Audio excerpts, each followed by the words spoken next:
안녕하세요. 오늘도 사연살롱을 찾아주셔서 감사합니다. 저는 결혼 17년차 전업주부예요. 한 남자와 17년 살아오면서 정말 많은 일들이 있었어요. 그 중에서 가장 기가 막힌 사건을 꼽으라면 우리 부부의 결혼 자체일 거예요. 따지고 보면 우리 부부는 시부모님한테 속아서 결혼을 하게 된 경우거든요. 그래도 다행인 건 우리 두 사람이 너무 잘 맞아서 잘 살고 있으니 다행이라면 다행이겠죠. 그래도 식장에 들어갔을 때 신랑이 바뀌어 있는 걸 알게 됐을 땐 정말 당황했어요. 어떻게 이런 기막힌 일이 벌어졌는지 지금부터 제 인생 사연을 전해드리겠습니다. 저는 15살 무렵부터 친척집을 전전하며 살았어요. 교통사고로 부모님을 한날 한시에 잃게 된 저는 처음 4년간은 친할머니와 살았어요. 하지만 몇 년 뒤 할머니가 치매가 심해지면서 요양원에 들어가시게 되었고 이후로는 고모 집과 외삼촌 집, 작은아빠 집을 전전하며 살았어요. 다들 생활이 넉넉치 않은 터라 군 식구 하나 느는 게 반가울 리 없었어요. 저 때문에 부부싸움을 하시는 걸 볼 때마다 차라리 혼자 나가서 살고 싶다는 생각을 했지만 어린 저로서는 그마저도 여의치 않았어요. 저희 부모님이 남기신 집과 돈이 조금은 있었을 텐데 어른들 누구도 그 돈에 대해 말해주는 사람은 없었거든요. 한 번은 고모한테 돈 얘기를 꺼냈다가 욕만 온팡지게 얻어먹고 소득 없이 끝나고 말았어요. 얘 말하는 것 좀 봐. 그러니까 우리가 네 아빠가 남긴 돈을 빼돌리기라도 했다는 얘기니? 정말 어이가 없어서 기껏 불쌍해서 키워줬더니 누굴 도둑으로 몰아. 너 그럴 거면 당장 우리 집에서 나가. 물에 빠진 사람 구해줬더니 보따리 내놓으라고 한다고 네가 지금 딱 그 짝이잖아. 조그만 게 아주 팔랑 까져서는 못하는 소리가 없어. 아휴, 내가 미친년이지. 조카년한테 이딴 소리를 들으면서도 뭐가 불쌍하다고 삼시세끼 먹여 키우고 있으니 이놈의 기집애 한 번만 더 그딴 소리 해봐. 그날로 내쫓을 테니까. 고모 잘못했어요. 다시는 안 그럴게요. 솔직히 제가 뭘 잘못했는지 이해가 안 갔지만 그때는 내쫓는다는 말이 두려워서 손이 발이 되도록 빌었어요. 그날 이후 돈 얘기는 꺼내지도 못했어요. 그때 생각한 건 부모님이 남긴 돈을 찾으려 애쓰기보다는 내가 직접 벌어야겠다는 거였어요.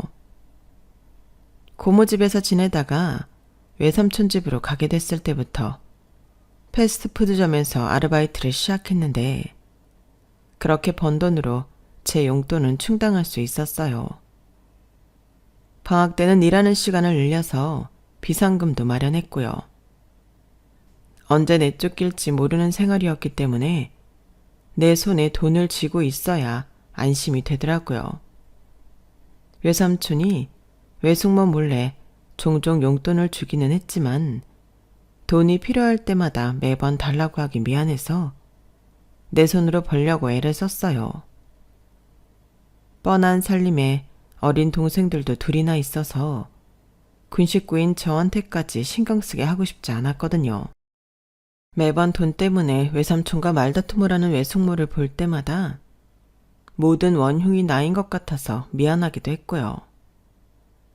고등학교 졸업을 앞두고 작은아빠 집에서 한 달 정도 지냈는데 혹시라도 제가 눌러 앉을까봐 작은아빠를 비롯해 온 가족이 눈치를 주더라고요.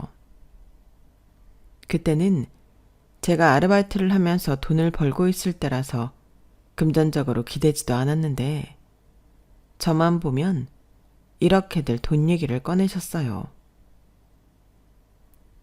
이건 확실히 하고 넘어가자. 우리 너한테 금전적으로 해줄 수 있는 게 없어. 그래야 할 이유도 없고. 너도 알다시피 우리 집에 고등학생이 둘이야. 앞으로 돈 들어가려면 남았단 얘기지. 너도 양심이 있다면 여기서 눌러 살 생각은 안 하겠지만 그래도 사람 일 모르는 거잖니? 말로는 아르바이트 때문에 한 달 신세 진다고. 하지만 그 한 달이 2달 되고 1년이 될지 어떻게 아냐고. 네 작은 아빠도 그렇고 나도 그렇고 솔직히 널 돌봐야 할 책임은 없는 사람들이야. 그건 너도 알아야 해. 그동안 남의 집을 전전하면서 마음 다치는 일이 많아서 그런지 작은엄마 말에 상처를 받지는 않았어요. 오히려 작은엄마 입장에선 그럴 수밖에 없다고 이해하는 입장이었어요. 상황이 이러니 또래 친구들처럼 학교 성적을 걱정하는 건 제게 있어서 사치였어요. 어떻게든 집에 폐 안 끼치고 내 힘으로 살아내는 게 지상 최대의 과제였을 정도로요. 부모님이 살아계셨다면 어린 나이에 이런 고민을 하지 않아도 됐겠지만 어쩌겠어요. 내 인생이 이런 걸요. 그래서 일찍부터 안 되는 건 포기하고 될 만한 거에 집중했어요. 제가 선택한 건 돈을 버는 거였어요. 돈을 벌어서 더는 눈칫밥 먹지 않고 언제 쫓겨나더라도 먹고 살 수 있도록 대비하는 거요. 그리고 그 계획은 고등학교를 졸업하면서 실현되었어요. 서울에 있는 대학에 합격한 친구를 따라 저도 서울로 상경하게 되었거든요. 친구가 다니는 대학 근처에 방을 얻은 우리는 월세와 생활비를 반반 부담하는 조건으로 함께 살게 되었어요. 원룸 보증금은 친구 부모님이 내주셨고요. 워낙 어릴 때부터 아르바이트를 하며 돈을 벌어왔던 터라 생활비 버는 건 솔직히 걱정이 안 됐어요. 그보다는 친한 친구랑 같이 어른들 눈치 안 보고 살 수 있다는 기대감이 컸죠. 친구와 원룸 생활을 시작하고 한동안은 들떠서 미래에 대한 걱정이고 뭐고 없었어요. 하지만 좋아서 죽고 못 사는 부부 사이도 살다 보면 싸움도 하고 이혼까지 가기도 하잖아요. 저와 친구도 그랬어요. 고등학교 시절 단짝이었던 친구와 저는 함께 살면서 더할 나위 없이 좋았어요. 취향도 비슷하고 워낙 친한 사이라서 눈빛만 봐도 상대가 뭘 원하는지 알 정도니까요. 하지만 시간이 흐를수록 대학생 신분인 친구와 고졸 아르바이트생인 저 사이에는 조금씩 균열이 생기기 시작했어요. 생활 패턴부터 평소 상대하는 사람들, 주로 사용하는 어휘가 다르다 보니 어느 순간 거리감이 생겼거든요. 거기다 학벌 차이가 나다 보니 세상을 바라보는 가치관도 달라지고 미래에 대한 설계 자체도 달라져서 더 그랬던 것 같아요. 세훈아, 너 언제까지 아르바이트나 하고 살 거야? 당장 돈 버는 것도 좋지만 공부를 더 하든 자격증을 따든 해서 제대로 된 직장을 구하는 게 낫지 않아? 그건 나도 알지만 당장은 그럴 여유가 없으니까. 부모님 도움으로 학교 다니는 내가 할 말은 아니지만 그래도 미래를 생각해서 너도 뭔가 준비를 하는 게 좋을 것 같아서 그래. 우리가 언제까지 이렇게 같이 살 수도 없잖아. 그 무렵 친구는 제게 말은 안 했지만 해외 어학연수를 고민하고 있었나 봐요. 집 문제 때문에라도 제가 마음에 걸렸던 거였죠.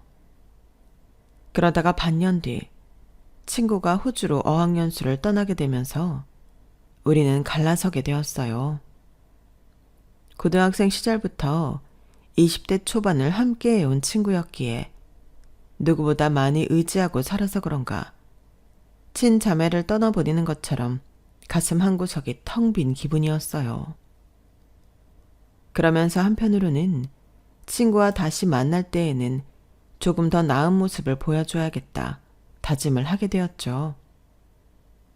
몇 년간 쉬지 않고 여러 개의 아르바이트를 이어온 덕에 원룸 보증금은 마련할 수 있었어요.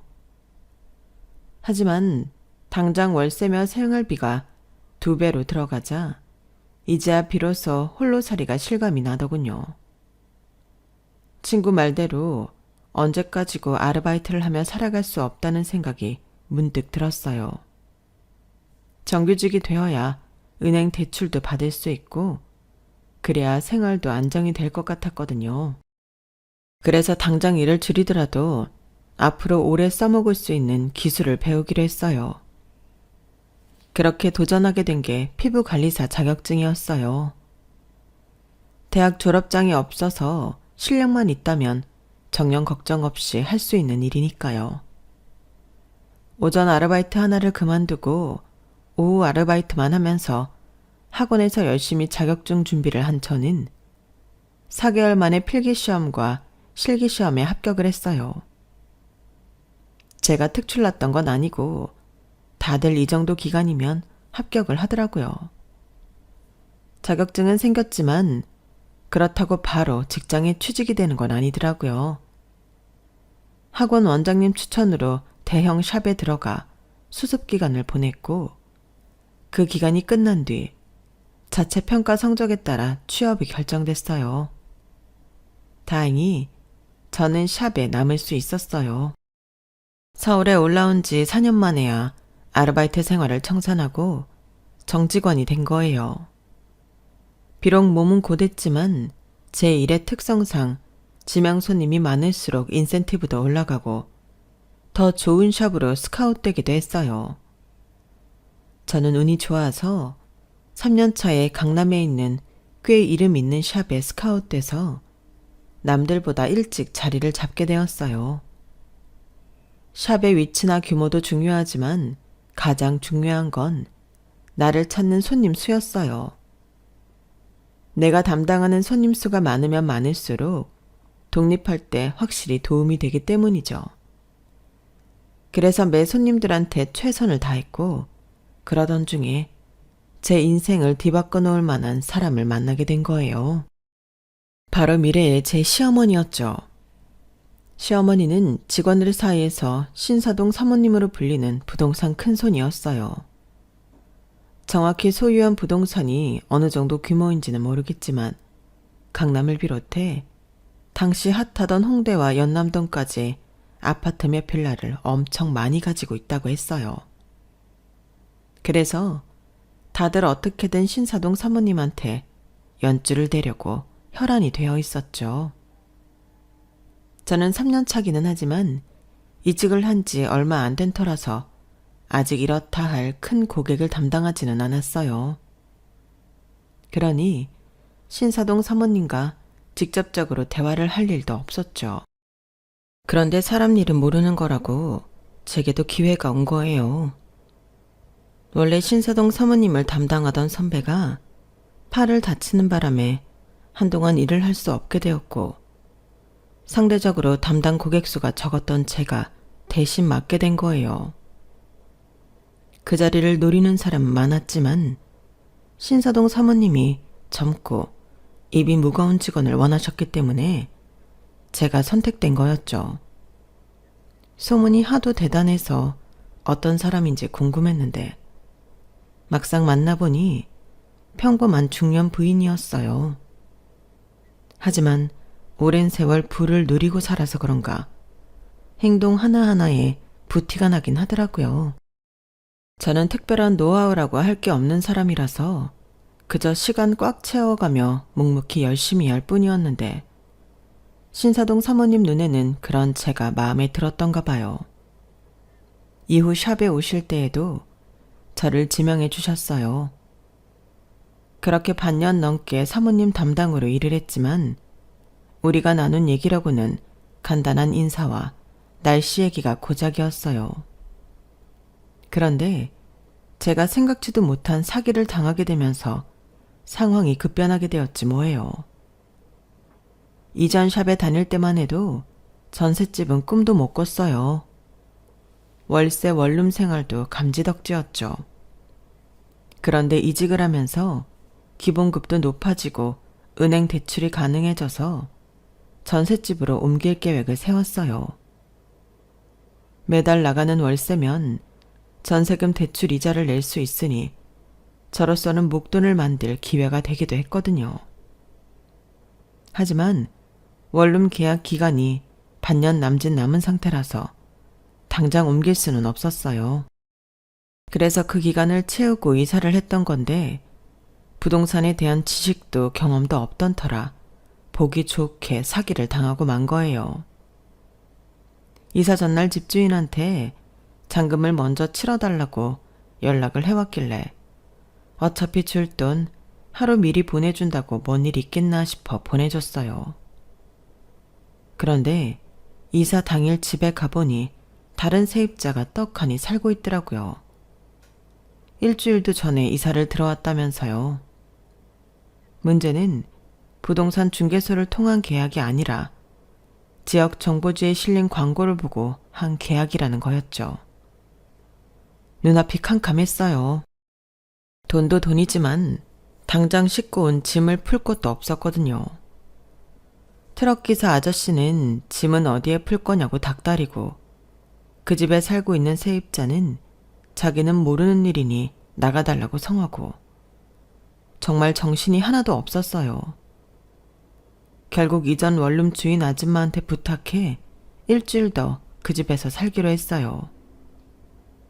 급한 마음에 경찰서를 찾아가 신고를 했지만 계약서에 적힌 이름이며 주민등록번호까지 모조리 가짜여서 사기꾼을 찾기 힘들다는 얘기를 들었어요. 그동안 통화를 했던 전화번호도 이미 없는 번호라는 음성만 나올 뿐이었고요. 당장 지낼 곳이 막막해진 저는 일을 하면서도 정신은 온통 집 문제에 쏠려 있었죠. 그날따라 잔실수가 많았는데 제게 실수를 봤던 신사동 사모님이 그러시는 거예요. 세연씨, 무슨 걱정 있어? 평소랑은 달라서 말이야. 자기가 이렇게 덤벙대는 사람은 아니잖아. 일터에서 개인적인 얘기를 하는 게 금지돼 있었지만 그날은 나도 모르게 제 상황을 털어놓고 말았어요. 그러자 저를 위아래도 살피시던 사모님이 그러시는 거예요. 그럼 세은 씨는 부모님이나 여타 가족이 없는 거야? 아니, 내가 흉을 잡으려고 그러는 게 아니라 딱 해서 묻는 거야. 네, 친척들이 있기는 하지만 연락을 끊고 산 지도 좀 되고 도움을 청할 사정이 안 돼서요. 그거 참 안 됐네. 그럼 이렇게 할래? 내 아들이 요 근처에 살고 있는데 집에서 일 도와주던 사람이 갑자기 그만둬서 말이야. 가사 도우미는 따로 불러 쓰고 있으니까 그건 걱정 안 해도 되고 간단한 심부름이나 조금 해주면 돼. 요즘은 입주 도우미를 구하는 게 힘들어서 걱정이었는데 세은 씨 상황이라면 오히려 잘 맞을 것 같네. 샵 일도 계속하면서 집에 있는 시간에만 심부름 정도 해주면 되는 일이라고 하니 저로서는 이보다 좋은 제안이 없었어요. 그래서 바로 하겠다고 말씀드렸죠. 그러자 사모님이 그러시는 거예요. 우리 애가 다리가 조금 불편해. 그래서 심기가 꼬여 있는데 그건 세은 씨가 무시하고 지내면 될 거야. 내가 김 기사한테 말해둘 테니까 내일 오전 중에 짐 옮기고 일 시작해. 그럼 월세나 공과금 같은 건 어떻게 해야 할까요? 아드님한테 직접 내면 되나요? 뭐? 월세? 사람을 뭘로 보고 그래? 그냥 살아. 대신 내 아들 일거수일투족은 나한테 바로바로 알리고 그 정도는 할 수 있겠지? 그렇게 저는 신서동 사모님 아들 집에 들어가 살게 되었어요. 제가 일하는 샵과는 버스로 2정류장 거리여서 출퇴근도 편하고 좋더라고요. 집은 또 얼마나 넓은지 10식구가 살아도 충분할 정도였어요. 그런 큰 집에는 저와 사모님이 아들뿐이었어요. 사모님 말씀대로 다리가 불편해서 집안에서도 휠체어를 타고 다니더라고요. 심기가 꼬여있다던 사모님 말씀과 달리 아드님은 과묵하고 행동거지가 조심스러운 사람이었어요. 그 집에 들어가 살기 시작하고 일주일이 지났지만 우리는 말 한마디 섞어본 적이 없었어요. 제가 질문을 하면 고개만 끄덕이는 정도였으니까요. 사모님은 샵에 올 때마다 집에 따로 손님은 없었는지 아들이 하루 종일 뭘 하며 지내는지 물었지만 대답해드릴 거리가 없었어요. 그렇게 한 달여가 되어가던 어느 날 저녁을 짜게 먹어서 그랬는지 잠결에 목이 말라 주방으로 나왔어요. 그런데 안방 쪽에서 신음소리가 들리더라고요.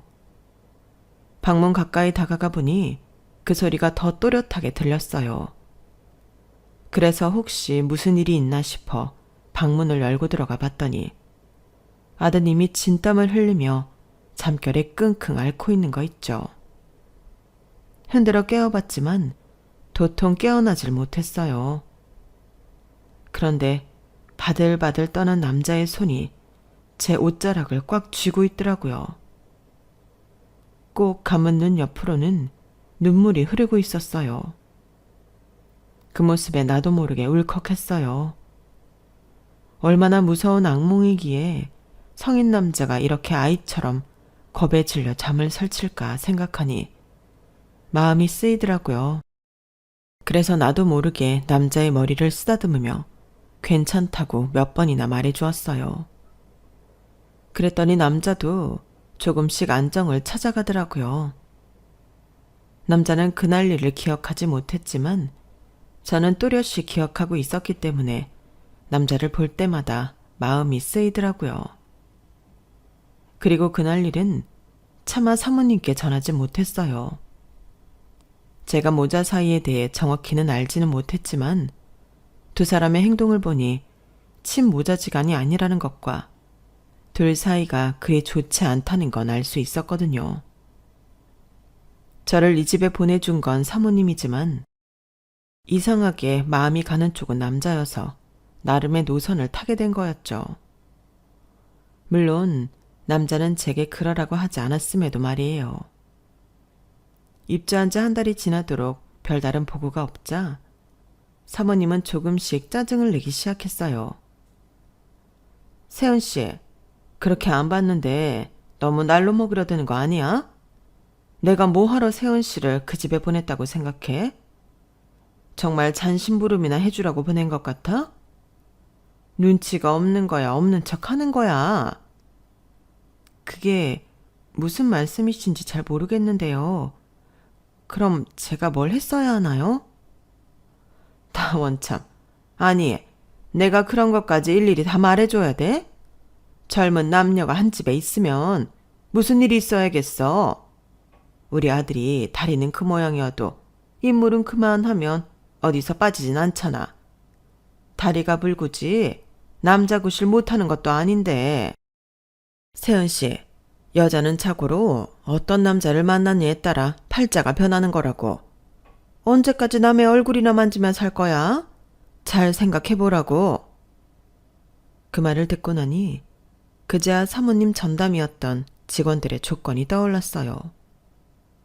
젊고 입이 무거운 사람, 팁도 잘 주고 까다로운 분이 아님에도 왜 그렇게 전담이 수시로 바뀌었는지도 말이죠. 모르면 모를까 직접적인 얘기를 듣고 나니 집에서 남자를 마주칠 때마다 화들짝 놀라곤 했어요. 밤마다 방문을 걸어 잠그고 몇 번이나 확인할 정도로 겁에 질려 있었죠. 그러자 하루는 남자가 그러는 거예요. 혹시 내가 그쪽을 어떻게 할까봐 날 피하는 거예요? 그런 거라면 걱정 말아요. 세은 씨한테 나쁜 짓 할 생각 없으니까. 저 때문에 기분 나쁘셨다면 죄송합니다. 그리고 집은 방 구하는 대로 나갈게요. 아무래도 저는 이 집에 맞는 사람이 아닌 것 같아서요. 어머니한테 무슨 얘기 들었어요? 그 사람이 세은 씨 보고 날 꽃이라고 하던가요? 몸이라도 던지래요? 하여간에 세월이 흘러도 천박한 건 여전하네. 그런 거라면 집 안 나가도 돼요. 나도 사람 자주 바뀌는 거 싫으니까. 어머니한테는 대충 둘러대세요. 나랑 꽤 가까워졌다고. 그럼 귀찮게 안 할 겁니다. 이런 상황이라면 자존심상 당장 나가겠다고 해야 맞겠지만 가난이 사람을 궁색하게 만들더라고요. 수중에 가진 돈이 없어서 나간다 해도 고시원 정도가 고작이었거든요. 그래서 선뜻 나가겠다는 말이 나오지 않았어요. 구차해도 얼마간은 더 붙어 있자 싶었죠. 그렇게 남자 집에 얹혀 살면서 알게 된 게 하나 있었어요. 비가 오는 날이면 남자가 악몽에 시달린다는 사실이었죠. 문제는 당시가 장마철이었다는 거예요. 저는 거의 매일 밤 남자 방에 찾아가 악몽에 시달리는 남자를 챙겼어요.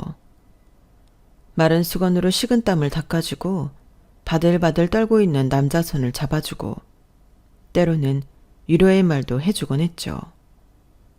그런데 꼬리가 길면 밟힌다고 남자가 그 사실을 알게 된 거예요. 그날도 남자는 악몽에 시달리고 있었고 평소보다 더 심한 발작까지 이어져서 발버둥치는 남자를 끌어안게 되었어요. 그런데 하필 그때 남자가 잠에서 깬 거예요. 저는 그저 괴로워하는 남자를 도와주려고 한 행동이었는데 남자 입장에선 성추행이나 다름없는 거잖아요. 놀라서 황급히 도망치려고 했는데 남자가 제 손목을 잡고 놓지 않았어요. 부탁입니다. 어머니께는 말하지 말아주세요. 말 안 해요. 그런데 혹시 교통사고 당하셨어요? 잠결에 사고 얘기를 하시던데. 그렇게 시작된 남자와의 대화는 날이 새도록 이어졌어요. 남자는 중학교 1학년 때 친모와 함께 차를 타고 가다가 신호를 무시하고 달리던 덤프트럭이 덮치는 바람에 사고를 당했다고 했어요. 그 사고로 친모는 그 자리에서 즉사하고 남자는 다리를 심하게 다치게 되었죠. 장례를 치르기가 무섭게 그 자리를 치고 들어온 여자가 지금의 새어머니였어요. 아버지의 외도 상대였는데 본처가 죽자마자 바로 본가로 들어왔다더군요. 남자가 그 사실을 안 건 1년 넘게 병원에서 지내다 퇴원한 날이었어요. 자신과 친모가 사라진 집에는 아버지의 내연녀와 그 자식들이 마치 자기 집인 양 살고 있었고 휠체어에 의지해 살게 된 남자는 집안의 애물단지이자 불청객 취급을 받게 된 거예요. 집을 나온 건 성인이 된 이후였어요. 입학한 대학 근처에 집을 얻어 살게 된 거죠. 집을 나왔다고는 하지만 가사 도우미와 운전 및 등하교를 돕는 도우미까지 새어머니 사람들로 채워져서 감시 아닌 감시를 받게 되었어요. 대학을 졸업하고 집으로 들어가야 했지만 남자는 매번 핑계를 대고 여전히 밖에서 혼자 지내고 있었죠. 어머니가 내 집에 여자들을 보내는 데는 이유가 있어요. 어떻게든 여자를 붙여 결혼을 시키려는 거예요. 내가 결혼을 해야 그 집에서 확실히 나올 수 있으니까요. 남자의 아버지는 아무리 여자에 빠져 본처가 죽자마자 내연녀를 집에 들였다고는 해도 자기 자식까지 버릴 만큼 매정한 인간은 아니었나 봐요. 다리가 불편한 아들이 혼자 나가 산다고 하자 집에서 데리고 살 때보다 더 신경을 쓰셨던 거예요. 아들을 볼 때마다 집으로 들어오라고, 안 그러면 재정 지원을 끊겠다고 으름장을 놓곤 하셨죠. 결혼해서 가정을 이룰 때까지는 그 관심이 멈추지 않을 것 같자 새어머니는 차라리 결혼시켜서 완전히 내보내버릴 생각을 한 거예요. 제대로 된 집안이라면 이런 집에 딸 자식을 줄 리도 없고 거기다 남자가 하반신 불구라서 결혼 상대를 구하기란 더더욱 힘들었어요. 저처럼 부모도 없고 돈도 없는 사람이 제격이다 생각한 건 당연한 일인지도 모르겠네요. 저 역시 부모님을 차사고로 잃은 터라 남자의 아픔이 남의 아픔 같지 않았어요. 지금까지 살면서 누구한테 의지하겠다는 생각도 없었고 기대고 싶은 생각도 없었는데 이상하게 남자한테는 그런 마음의 담장이 무너지고 말았어요. 결국 그동안 제가 살아온 이야기를 가감없이 전하게 되었고, 그 과정에서 그동안 꾹 누르고 있던 서러움과 아픔이 터져버렸어요. 우리는 그렇게 서로의 얘기에 귀를 기울이고 서로를 위하게 되었어요. 한 집에서 산 지 2달여밖에 되지 않았지만 그날의 일로 인해 우리는 마음을 터놓고 지내는 사이가 되었어요. 그리고 그 소식은 얼마 지나지 않아 새어머니 귀에 들어가게 되었어요. 어머, 얌전한 고행인 줄 알았더니 아니었네? 잘 됐어. 우리 아들이 다리는 좀 불편해도 인물 좋지, 학벌 좋지. 무엇보다 걔 아빠가 돈이 많잖아. 그래도 명색이 큰아들인데 건물 하나 안 주겠어? 내 입으로 이런 말하긴 좀 그렇지만 세은 씨 땡 잡은 거야. 그래, 결혼은 언제 하기로 했어? 쇳불도 단 김에 빼랬다고 올해 안에 하면 좋겠는데 세은 씨는 어때? 네? 결혼이요? 사모님, 뭔가 잘못하신 모양인데요. 저희 아직 아무 사이도 아니에요. 아니긴, 도우미 아줌마가 그러는데 세은 씨가 아침에 우리 애 방에서 잠옷 차림으로 나오는 거 봤다는데? 어디서 시치 미를 때? 뭐야, 요즘 말로 원나잇이다 이거야? 그렇게 안 봤는데 자기 아주 여운해? 우리 애 마음 잡고 나니까 이제 협상이라도 하겠다는 거야 뭐야? 좋아, 결혼만 해. 그럼 45억짜리 건물 하나 줄게. 미리 말해두는데 분수에 넘치는 걸 바라다간 손에 쥔 것도 뺏기는 수가 있어. 명심해. 그러니까 우리가 날을 새고 서로에 대한 얘기를 나누던 그날, 아침이 돼서야 남자 방에서 나온 저를 도우미 아주머니가 보았던 모양이었어요. 그날 우리가 무슨 얘기를 나눴는지는 비밀이었기에 더는 새어머니 심기를 건들지 않으려고 조용히 입을 다물었어요. 그 바람에 남자와 저는 밤을 함께 보낸 사이로 기정사실화 되었지만요. 어떻게든 남자를 부친으로부터 떨어뜨리려 혈안이 된 새어머니는 당사자들의 의사와 상관없이 결혼을 밀어붙였어요. 처음엔 그리 걱정을 하지 않았는데 남자 아버님까지 집에 찾아오시는 바람에 상황이 묘하게 돌아가기 시작했어요. 결혼 자체에만 관심이 있는 새어머니와 달리 아버님은 저라는 사람에게 관심이 있으신 것 같았거든요.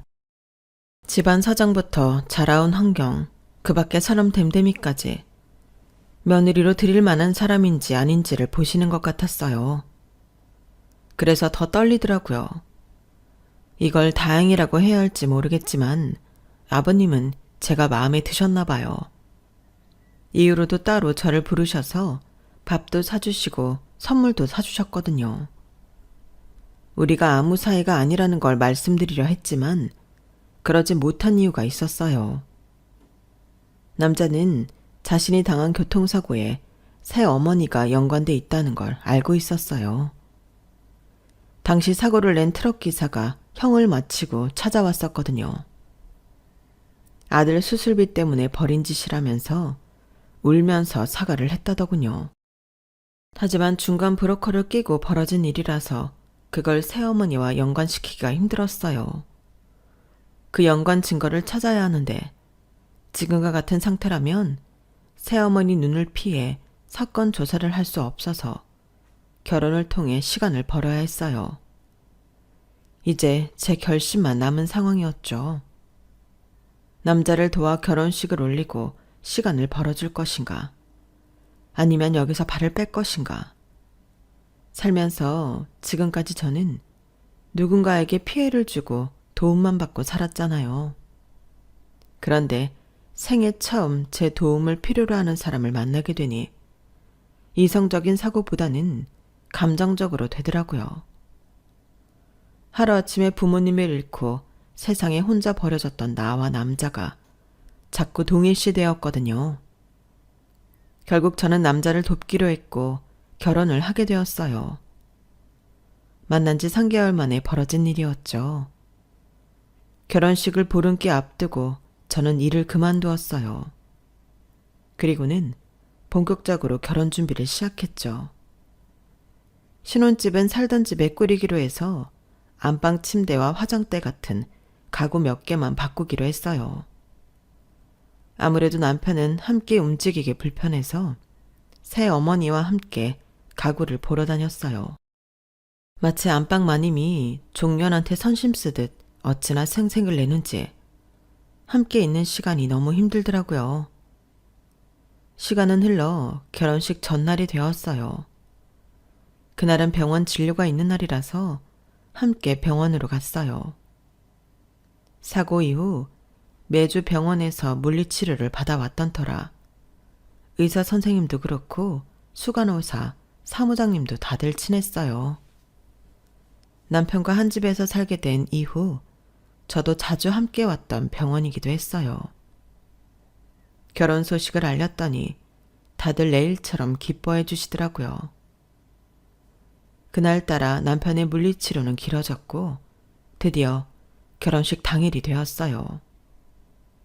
친인척들한테 연락을 하기는 했지만 와주실지 몰라서 저는 남편과 함께 입장을 하기로 했어요. 그래서 남편의 휠체어 뒤에 섰는데 그 순간 기적 같은 일이 벌어진 거예요. 휠체어에 앉아있던 남편이 벌떡 일어선 거였죠. 마침 그때 식장 문이 열리고 버진로드 앞에 우뚝 서 있는 남편을 본 사람들이 다들 입을 떡 벌렸어요. 저 역시 마찬가지였고요. 남편은 제 손을 잡고 버진로드에 첫 발을 내딛었어요. 한 세 걸음쯤 걸어 들어갔을까요? 혼주석에 앉아있던 새어머니가 벌떡 일어나 소리를 질렀어요. 말도 안 돼. 그날 확실히 트럭으로 밀어버렸는데 어떻게 이렇게 멀쩡할 수가 있어? 제 애미가 아니라 저걸 황천길 보내려고 내가 돈을 얼마나 쳐들였는데 그 멍청한 트럭 기사가 말길 못 알아먹어선? 거기까지 말을 하던 새어머니는 그제야 자신의 실수를 했다는 걸 깨달았는지 두 손으로 자기 입을 틀어막았어요. 하지만 이미 때는 늦어버렸죠. 아버님 표정이 싸늘하게 굳어버렸거든요. 그 사고 당신이 사주한 거였어? 우리 용현이랑 용현이 엄마 죽으라고? 그래놓곤 지금까지 날 속여온 거냐고. 여보, 진정하고 내 말 좀 들어봐요. 어차피 당신도 그 여자랑 정 떨어졌다고 했잖아요. 차라리 병이라도 걸려 죽었으면 좋겠다고 당신 입으로 그랬잖아요. 난 당신 소원을 들어줬을 뿐이라고요. 이 여자가 그걸 말이라고 해. 아버님과 새어머니는 서로를 탓하며 말다툼을 하셨어요. 그 모습을 본 남편은 싸늘한 표정으로 헛웃음을 짓더군요. 지난 10수년간 아버님과 새어머니 눈을 피해 힘겨운 재활을 하며 오늘 이날을 준비했던 남편이기에 만감이 교차하는 데 보였어요. 아직 온전히 걷기에 무리인 상태인데 결혼식 전날까지도 엄청 연습을 했던 모양이더라고요. 오늘의 단 세 걸음을 위해 말이죠. 아무튼 저도 감쪽같이 속았던 남편의 깜짝 이벤트에 결혼식은 엉망이 되어버렸고 얼마 뒤 10수년도 훨씬 지난 그날의 교통사고는 재수사를 하게 되었어요. 아버님이 변호사를 선임해 재수사 요구를 했다고 하더군요. 결국 돈에 눈이 멀어서 한 가정을 풍비박산 내놓고 사람 목숨까지 빼앗은 새어머니는 뒤늦게 죗값을 치르게 되었어요. 실형을 살게 되었거든요. 사고를 낸 트럭 기사와 브로커의 증언 덕분에 빼도 박도 못하게 된 덕분이었죠. 새어머니가 낳은 자식들은 아버님의 눈밖에 나서 본가에서 내쫓겨 외가에서 지내게 되었어요. 아버님은 뒤늦게 남편의 친모 무덤에 가서 사과를 하고 저희 집에 찾아오셔선 저희가 본가에 들어와 살길 바란다고 말씀하셨어요. 그 말에 남편은 1초의 망설임 없이 거절했어요. 애초에 아버지가 그 여자랑 외도만 하지 않았더라면 이런 비극은 없었을 거예요. 어머니를 죽인 건 그 여자지만 아버지도 어머니의 죽음에 죄가 없다고는 할 수 없어요. 한 사람의 인격을 무참히 밟으셨으니까요. 저는 앞으로 아버지께 자식으로서 도리는 하지 않을 겁니다. 그리고 아버지가 내 외가에서 받아간 돈은 이자까지 쳐서 다 받아낼 생각이고요.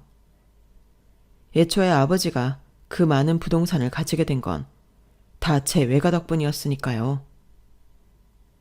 뒤늦게 안 사실이지만 아버님이 부동산으로 돈을 벌게 된 것도 지방 유지였던 남편의 외가 덕분이었다고 하더라고요. 처가덕에 돈을 벌어놓고는 보란듯이 외도를 저질렀으니 인간이 할 짓이 아니죠. 남편은 아버님과의 연을 끊었고 아버님을 다시 보게 된 건 얼마 전에 있었던 아버님의 장례식 때였어요.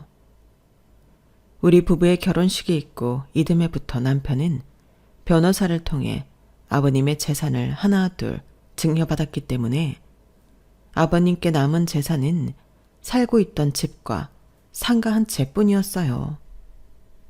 새어머니와는 이미 이혼을 한 터라 남은 재산은 새어머니와 사이에서 낳은 자식들이 물려받았다고 하더군요. 장례식장에서 우리 부부를 본 새어머니는 죽 써서 개줬다며 어찌나 궁시렁거리던지 세월이 지나도 탐욕스러운 심성은 변하지 않더라고요. 결혼하고 1년쯤 됐을 때 남편은 저희 부모님이 남기셨던 재산과 보험금이 어떻게 사라졌었는지 업체를 통해 진상 파악을 해주었어요. 고모와 작은아버지가 친할머니를 요양원에 보내면서 빼돌렸더라고요. 남편은 제가 원한다면 소송을 통해 되찾아주겠다고 했지만 그러지 말라고 했어요. 고모와 작은아빠가 한 짓은 괘씸하지만 어찌됐건 간에 부모 잃은 저를 키워준 건 사실이니까요. 지금에 와서 그 돈을 받는다고 해도 제 인생이 달라질 것 같지도 않았고요. 위장결혼에 가까운 결혼을 한 우리 부부였지만 17년 넘게 살면서 단 한 번도 이 결혼을 후회한 적이 없어요.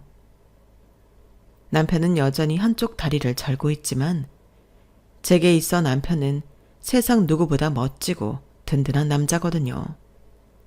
우리 아이들한테는 세상 다정한 아빠이기도 하고요. 우리 부부는 너무 일찍부터 파란만장한 인생을 살았지만 오늘은 이 순간이 지나는 게 아까울 정도로 행복한 나날을 보내고 있습니다. 그래서일까요? 가끔은 그런 생각이 들곤 하더라고요. 미리 고통과 슬픔을 느끼지 못했다면 지금의 행복을 알아차릴 수 있었을까 하고 말이죠. 지금 이 순간에도 힘겨운 나날을 보내시는 분들이 있다면 저를 통해 이거 한 가지만 기억하셨으면 해요. 아직 여러분의 인생에는 행복이 당도하지 않았을 뿐이라는 걸요. 그리고 그날은 반드시 온다는 것도 말이죠. 지금까지 제 사연을 들어주셔서 감사합니다. 오늘도 기운 내서 열심히 살아보자고요. 여러분, 사연 댓글에 응원과 현명한 조언 부탁드려요. 좋아요와 구독은 저에게 큰 힘이 됩니다. 오늘도 좋은 일 가득하세요.